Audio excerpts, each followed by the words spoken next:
For subject formula questions, right, it's important that you know how to isolate the subject that you want. Okay, so in this question, you are given that t is equals to this 2 pi square root L over G, and this is a real application of a physics formula or physics concept. Okay, now in math, okay, what they want is they want you to make L the subject. What does make L the formula or make L the subject means? Okay, it means that make L on the left hand side, okay, or on one side. All right, so first we write down that t is equals to 2 pi square root L over G.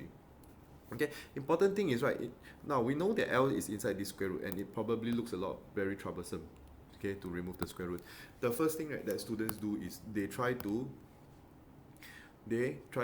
square it, because when they see square root, they know that to remove the square root is square it, right? But make it a habit that when you want to square something, right, keep the square root over on one side only. Okay, so first, how we can remove this 2 pi? Of course, we divide by 2 pi, and we divide by 2 pi over here. The one that I read is not necessary to write, if you understand. Okay, so this is for understood. Alright, now it's very easy to remove the square root already, because when we remove the square root, we just square both sides. Okay, equals to, now when you got square root square, it removes the square root.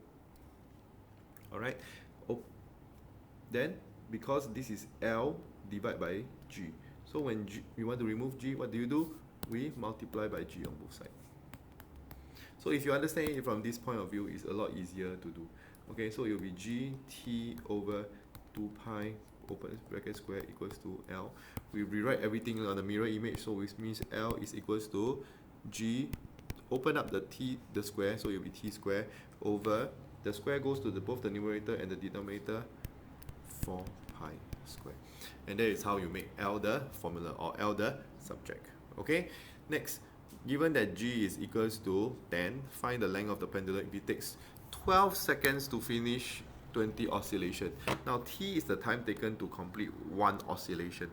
So first, what must we do? We must find out how long did we take to complete one oscillation.